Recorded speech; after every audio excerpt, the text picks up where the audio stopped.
emergency. Reporters, if you still need permission to record, please note that in the chat. And if you have any questions throughout this briefing, you can note that in the chat or you can raise your hand and I'll call on you accordingly. Now I'll toss it to Council President Friedson for opening remarks, and then we'll open it up for questions. Council President, to you. Thank you. Good morning, everybody. Thanks for joining us. I want to first start by offering my deepest condolences to the family of former volunteer fire chief Corey Comparator, who died on Saturday at former President Trump's rally in Pennsylvania. And I wanted to share my wishes for a swift and full recovery for Mr. Trump and the two Pennsylvania residents who were wounded during the assassination attempt. This was a horrifying assault on the former president and on our country. Political violence has absolutely no place in a free society. And as we continue to pray for the victims and their families, my heart breaks for our nation, which is deeply divided in this moment and which should pain all of us. Regardless of our political affiliations or ideologies, we have to find ways to come together for the good of our nation and to preserve our democracy for future generations. So I'm going to now move on to local government activities and highlight some committee and council issues for the upcoming week. First, I wanted to note that July is Parks and Recreation Month. Tomorrow I'll be presenting a proclamation recognizing the outstanding job that our Parks and Recreation staffs do across our community. We have just absolutely amazing, talented, and dedicated staff and seasonal workers from both of these organizations who help to provide innovative and inclusive programming for communities and residents across Montgomery County. And these have always been important, but we saw during the pandemic how critical they have been to health and wellness, to quality of life, to addressing social isolation, particularly for our oldest adult population and our youngest in our community and everybody in between. So just wanted to express our appreciation for the award-winning array of trails, parks, sports leagues, nature centers, senior centers, community recreation centers, swimming pools and facilities, concerts, camps, summer programs that these organizations put on with such hard work and tremendous effort for us to enjoy all year round, and particularly during the summer, when in many ways they put those efforts into overdrive. Montgomery County Recreation will also be celebrating this month with special programs to celebrate under the theme Where You Belong, with activities across the county throughout the month of July. And so I encourage all of our residents to take advantage of our parks and recreational opportunities, not just in July, but all year round. Later today, the Planning, Housing, and Parks Committee is going to get a briefing on the governor's housing package. This will first be a briefing by the Planning Department staff on the various bills signed into law, proposed by the governor and approved by the General Assembly to address the state's housing challenges that Montgomery County faces as well. The package broadly intends to spur new housing construction in transit-served areas, reduce regulatory burdens, create long-term financial investments in lower-income areas, and assist renters. It's not a secret that this has been a major priority of mine and of the counties, that affordable housing is a major challenge that is only getting more challenging in Montgomery County, across Maryland, and frankly, throughout the country. More than 52% of our renters in Montgomery County are cost burden, which means they pay 30% or more of their wages on housing-related costs, and Maryland is listed as the state with the 7th highest cost of living in the nation. So we really face a challenge here. And just to give you a sense, the median detached home price in Montgomery County now is at just about $1 million. And the average wages for residents is nowhere near that level that would be required in order to afford a detached home. So we have some real challenges. A Greater Washington poll showed that 72% of respondents said that the state government should do more to improve access to rental and home ownership opportunities, and that 61% of Maryland voters supported a state law to allow and approve more housing near transit and rail access. This is something that we have been trying to address at the local level. I am pleased to see that the governor has taken such an interest in this. Obviously, we feel strongly in the local government's ability to address some of the details of these issues. We'll continue to do our work at the Planning, Housing, and Parks Committee and also at the County Council, and we'll continue to move forward. The governor's 3 bills are the Housing Expansion and Affordability Act, the Renters' Rights and Stabilization Act, and the Housing and Community Development Financing Act. It's something that we will continue to work on, and something that I have tried to focus on myself. And I'm pleased that one of the main things that we have done working with the Housing Opportunities Commission is create a $100 million fund for new construction that has been wildly successful. And the state has stepped up to try to help us expand that and to expand it to other jurisdictions around the state. That's the Housing Production Fund.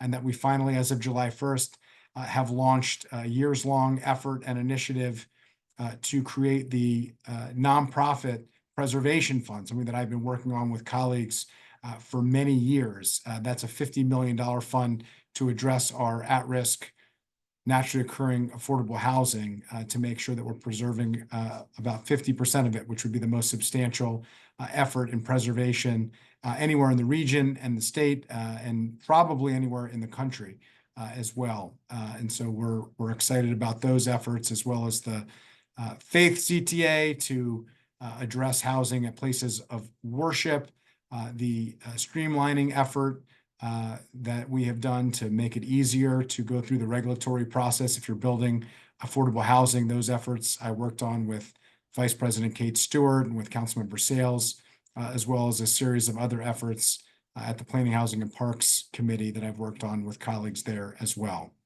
Today, we'll also get a briefing on the Design for Life standards and incentives. We'll have representatives from the Department of Permitting Services, Department of Housing and Community Affairs on the Design for Life program, which is a tax incentive to encourage the development of universally acceptable features for homes. This is a way to address challenges facing our older adult population, which has been a major initiative of mine, as well as our disability community, to make sure that we have accessible housing that meets the needs of our growing community, particularly community that is aging and has accessibility needs. And we want to see them to be able to age in place and age in community in a way that is safe and dignified and meets the various needs that they have. Much of the county's housing stock was built a long time ago. It doesn't meet modern accessibility and design features and standards. This program provides a property tax credit up to 50% of the cost to install certain permanent accessibility features, capped at $2,500. It's not necessarily working as well as we would like it to work, and so we're getting a briefing on that to look at ways that we can tweak it and improve it so that we can address those issues as part of the housing portion of some of the things that I have been trying to do as council president and as chair of the Planning, Housing, and Parks Committee to create a community for a lifetime in Montgomery County, and to ensure that we are the type of community where residents can age in place and age in community, as I noted. We also have a council vote on Bill 724, sponsored by Council Vice President Stewart, the Landlord-Tenant Relations, Tenant Protection, and Notification tomorrow. This is legislation that aims to provide tenants with greater protections and clarity about issues on fire safety, insurance, and building maintenance. Just want to note Vice President Stewart's work in the aftermath of the Arai fire in Silver Spring that tragically resulted in the death of Melanie Diaz, a young resident who was tragically killed in that fire. The legislation will require landlords of residential buildings to include certain information in the lease agreement, including specifying insurance coverage and providing information about automatic sprinkler systems and emergency evacuation and safety plans. This is a way to ensure that residents have access to the information that they need to keep themselves safe. It would also require landlords to provide an emergency phone number to directly contact the tenant's landlord or representative with 24/7 access to adjust and repair the unit's cooling system if it fails to maintain a temperature below 80 degrees, which was an air conditioning requirement that the council put in place many years ago. This would improve the implementation and execution of that plan to provide access to residents to actually address issues as they arise. And in terms of the timeline, if approved by the council tomorrow, the bill will go into effect 91 days after enactment. However, the emergency safety plan component of the bill will not go into effect until the Department of Permitting Services provides regulations as required by the bill, which the council would then review and provide comments within the 60-day window as required by law. If the council does not do so, the regulations would be automatically approved otherwise. And then we will hear a public hearing coming up on the charter amendments that were introduced last week. They will have public hearings tomorrow, and we will vote on them next week. This is an elongated process to allow for significant public input and comment, determine what is going to go on the November ballot, and ultimately up to the voters to decide. With that, let me turn it back to you, Jordan, and we can answer some questions. Great. Thank you, Council President. Reporters, another friendly reminder, if you have any questions, you can note that in the chat or raise your hand. Up first, I see we have reporter Jacqueline Chiano from Univision, who has questions regarding Bill 724, land tenant relations. She will ask the questions in English. Council President Friedson will answer in English, and then we'll have my colleague Marcela Rodriguez interpret the answer in Spanish. Jacqueline, to you. Thank you so much. Good morning, President Friedson. I have two questions. The first is a brief description of Bill 724, and two, when will Bill 724 go into effect and approved tomorrow, Tuesday? Thank you. Sure. I covered that in English earlier. Do you want me to repeat that, or do we want to just do the translation for what I had said earlier? I can repeat it if you want. Maybe just the blurb repeat and then Marcela. All right, let me repeat it. So tomorrow, the council is going to vote on Bill 724, which is legislation aiming to protect tenants with greater protections about issues on fire safety, insurance, and building maintenance. This was sponsored by Council Vice President Kate Stewart, and I want to thank her for all of her work, especially in the aftermath of the fire at the Arrive in Silver Spring that tragically resulted in the death of Melanie Diaz. The legislation would require landlords of residential buildings to include information in the lease, including insurance coverage and information about sprinkler systems and emergency evacuation and safety plans in the event of a fire. Landlords would also need to provide emergency safety plans approved by county government, and would also require an emergency phone number that could be reached 24 hours a day, 7 days a week, if the air conditioning isn't working and isn't keeping the unit below 80 degrees. In terms of the timeline, if approved by the council, the bill would go into effect 91 days after enactment, which is like all bills. However, one part of the legislation, the emergency safety plan, would go into effect after the regulations are drafted by the Department of Permitting Services and sent to the council to approve, which the council would have 60 days to do so. Thank you, Council President Friedson. El día de mañana, martes, el Consejo votará sobre el proyecto de ley 724, legislación que tiene como objetivo brindar a los inquilinos mayor protección y claridad sobre cuestiones de seguridad contra incendios, seguros y mantenimiento de edificios. El presidente del Consejo, Andrew Friedson, agradece a la patrocinadora principal y vicepresidenta del Consejo, Kate Stewart, por su trabajo en esta importante ley ley. Ella presentó el proyecto de ley luego del incendio en Silver Spring que trágicamente resultó en la muerte de Melanie Díaz. La legislación requeriría que los propietarios de edificios residenciales incluyan cierta información en un contrato de arrendamiento residencial, incluida la especificación de la cobertura del seguro y el suministro de información sobre sistemas de rociadores automáticos y planes de seguridad, al mismo tiempo que evacuación de emergencia. Los propietarios tendrían que proporcionar planes de seguridad de emergencia aprobados por la Agencia de Vivienda y Asuntos Comunitarios del Condado. También requeriría que los propietarios proporcionen un número de teléfono de emergencia para comunicarse directamente con el propietario o con un representante con acceso a las 24 horas del día, los 7 días de la semana, y esto como objetivo de ajustar y reparar el sistema del aire acondicionado en caso de no lograr mantener una temperatura por debajo de los 80 grados durante los meses de verano. Si el proyecto de ley es aprobado por el Consejo, este entraría en vigor luego del proceso habitual de promulgación de 91 días.